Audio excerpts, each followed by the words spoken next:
پھر Broad sheet اور IAR کو 2008 میں جو ادائیگیاں کی گئیں ان کی انکوائری ہوگی،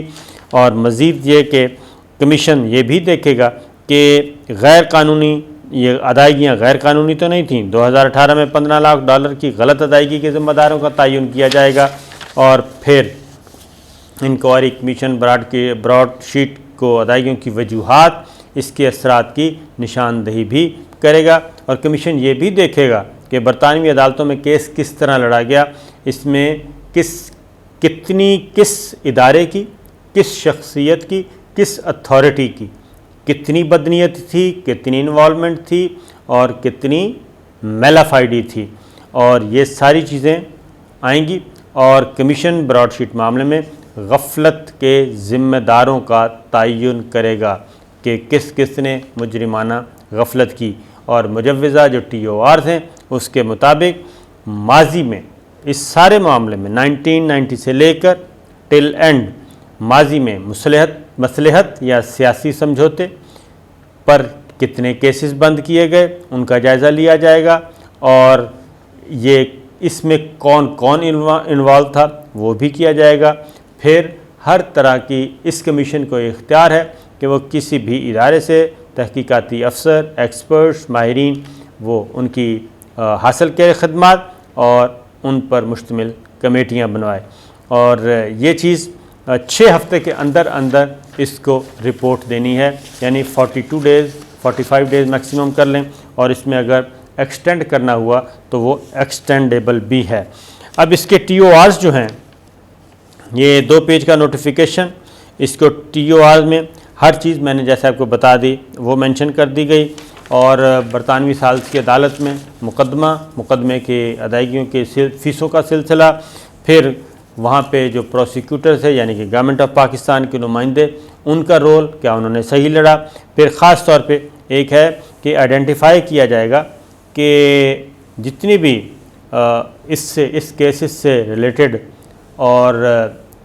جتنے بھی معاملات تھے اور ریکوری ایفرٹس تھیں ان کو لیگل پروسیڈنگز کو دیکھا جائے گا، اور گورنمنٹ پاکستان نے 1990 سے فارن جورسڈکشن کو دیکھا جائے گا، اور اس میں ان لافلی جو ریمووڈ منی تھی وہ دیکھی جائے گی، یعنی کہ منی لانڈرنگ دیکھی جائے گی۔ یہ 1990 سے منی لانڈرنگ یعنی کہ یہاں سے کتنی دولت باہر گئی تو آپ کو معلوم ہے کہ کس کی گئی ہے، تو یہ ایک ایسی چیز سامنے آنے والی ہے کہ جس کے بعد میرا خیال ہے کہ کہنے کی ضرورت نہیں ہے، اس میں پرویز مشرف صاحب بھی قابو میں آنے والے ہیں، اور اس میں نیب کے سابقین جو ہیں وہ بھی اس کی زد میں آئیں گے، اور وہ بتایا جائے گا اور پوچھا جائے گا، تو جسٹس عظمت سعید شیخ صاحب یہ کام شروع کرنے لگے ہیں۔ اس کے بعد اب آتے ہیں اس کے اثرات آنا شروع ہو گئے ہیں، اور پیپلز پارٹی نے بھی پیپلز پارٹی ذرا تھوڑا سا نچلے لیول پہ ہے، اس طریقے سے نہیں، لیکن سب سے پہلے شریف خاندان نے اس کو ریجیکٹ کیا ہے اس کمیشن کو، اور بہت ہی مصیبت کا شکار نظر آ رہے ہیں۔ اب ساتھ ہی ساتھ اب ایک طرف مسلم لیگ نواز شاہد خاقان عباسی صاحب یہ کہہ رہے تھے کہ ہم تیار ہیں اور پارلیمانی پارٹی بنائی جائے، اور پارلیمانی پارٹی بنا کر آئینی اصلاحات لائی جائیں، اور سینٹ میں وہ قوانین سے متعلق انتخابات سے متعلق اصلاحات ہیں، سینٹ کے انتخابات سے متعلق ہیں، جو بھی ہیں اس کے لیے ہم تیار ہیں، تو یہ لائی جائیں۔ دوسری جانب PDM کا اجلاس، PDM نے کیا کیا ہے، انہوں نے ابتدائی طور پہ اپوزیشن نے سینٹ انتخابات سے متعلق آئینی ترامیم کی مخالفت کا فیصلہ کیا ہے، اور پاکستان پیپلز پارٹی، مسلم لیگ نواز، JUI کے رہنماؤں کے آپس میں رابطے ہوئے ہیں، جس میں دونوں ایوانوں میں ترمیم کی منظوری روکنے کی حکمت عملی پر بھی بات چیت کی گئی ہے۔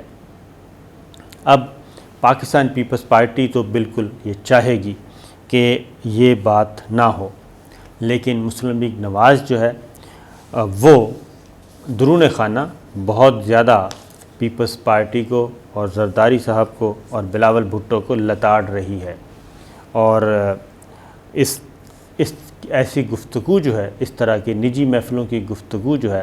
وہ بھی پیپلز پارٹی تک پہنچ چکی ہے کہ پیپلز پارٹی کی لیڈرشپ کو نواز لیگ اور اس کے اکابرین کن الفاظ سے یاد کر رہے ہیں۔ اور آئینی ترمیم کی مخالفت کا دو ٹوک فیصلہ کے بارے میں پیپلز پارٹی کی رہنما شیری رحمان کا کہنا ہے کہ حکومت کا ترمیمی بل جلد بازی اور بدنیتی پر مبنی ہے، لیکن میں اپنی بات پہ قائم ہوں اس خبر پہ کہ ابھی بھی پی ڈی ایم کے اندر اس بارے میں اختلافات موجود ہیں۔ اب جب یہ سربراہی اجلاس ہوگا تو تب اس میں بات کھل کے سامنے آئے گی۔ اس کی ریزن ہے کہ مسلم لیگ نواز اور مولانا فضل الرحمان صاحب اب بھی یہ چاہتے ہیں کہ سیکرٹ بیلٹ نہیں ہونا چاہیے، اوپن بیلٹ ہونا چاہیے، اور کوئی نہ کوئی حل نکل آنا چاہیے کہ جس کے بعد ان کے لیے فیس سیونگ بھی مل جائے اور اوپن بیلٹ کے ذریعے ہی ووٹ کاسٹ کیا جائے۔ اور اس کی ریزن یہ ہے کہ اگلی جو بات ہے وہ سینٹ کے انتخابات سے متعلق۔ پہلی بات سن لیں، مولانا فضل الرحمان صاحب نے اسٹیبلشمنٹ کو، افواج پاکستان کو، ملٹری لیڈرشپ کو ایک پیغام بھجوایا ہے، اور پیغام کی اب تصدیق ہو گئی ہے۔ میں نے ہی آپ کو خبر دی تھی، اور کہ بیک ڈور چینل پہ مولانا فضل الرحمان صاحب رابطے کر رہے ہیں اور مانگ رہے ہیں، سیف ایگزٹ مانگ رہے ہیں، محفوظ راستہ مانگ رہے ہیں فیس سیونگ کے ساتھ۔ تو اب ان کی طرف سے ہو سکتا ہے کوئی پازیٹیو رسپانس آیا ہو، اور میرا خیال ہے کہ آیا ہوگا۔ اور اس کے بعد اب مولانا فضل الرحمان صاحب کی ٹون چینج ہو گئی ہے، اور انہوں نے کہا ہے کہ ہمیں اسٹیبلشمنٹ سے گلہ اور شکایت ہے، جنگ نہیں ہے۔ اور انہوں نے کہا کہ گلہ اور شکایت اپنے لوگوں سے ہوتی ہے، اور ان لوگوں سے ہوتی ہے جن سے بہت زیادہ تعلق ہو۔ تو اس سے آپ میرا خیال ہے کہ مولانا کی بات سمجھ گئے ہوں گے۔ اور انہوں نے خاص طور پہ یہ کہا کہ ہم کسی بھی ادارے کے ساتھ کسی قسم کی کوئی جنگ نہیں چاہتے اور کوئی لڑائی نہیں چاہتے، ہمارے لیے احترام ہے اور ہم سب کے ساتھ کام کرنے کے لیے تیار ہیں، لیکن ہمیں گلہ اور شکوہ ضرور ہے، اور وہ گلہ اور شکوہ یہ ہے کہ جناب خدمت کا موقع ہمیں دیں، ہم تیار ہیں۔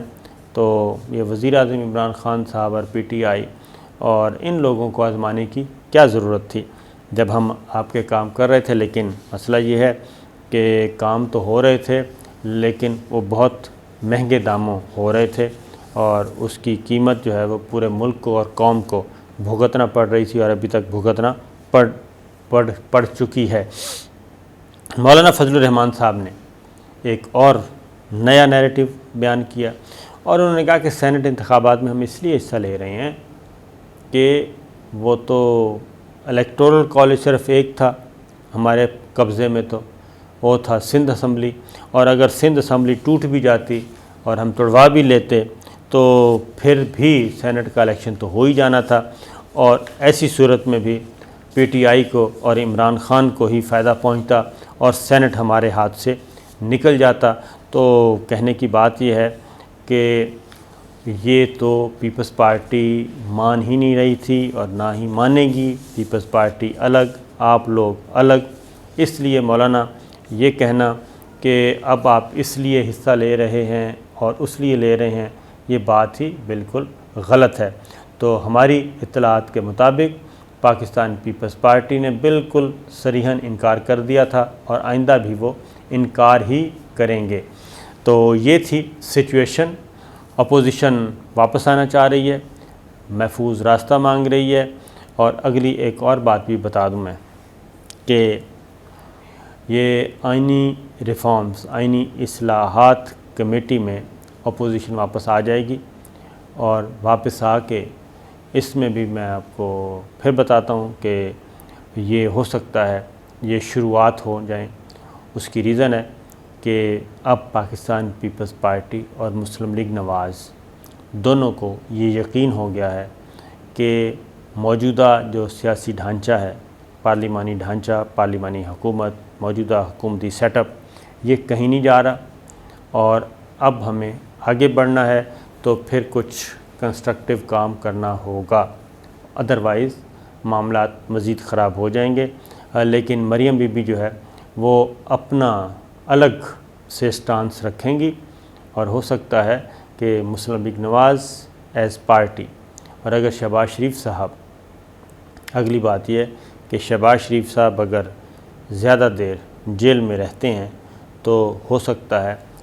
مسلم لیگ نواز کا اپوزیشن لیڈر جو ہے وہ بھی چینج ہو جائے، اور وہ شاید خاقان عباسی صاحب بھی ہو سکتے ہیں، اور میرا خیال ہے کہ زیادہ چانسز انہی کے بن سکتے ہیں، اور ایاز صادق صاحب بھی ہو سکتے ہیں۔ اب چوائس ہوگی نواز شریف صاحب کی اور مریم نواز صاحبہ کی، تو دیکھنا ہے کہ آنے والے دنوں میں کیا ہوتا ہے، لیکن کافی کھچڑی پکی ہوئی ہے۔ اجازت دیجیے، اللہ حافظ۔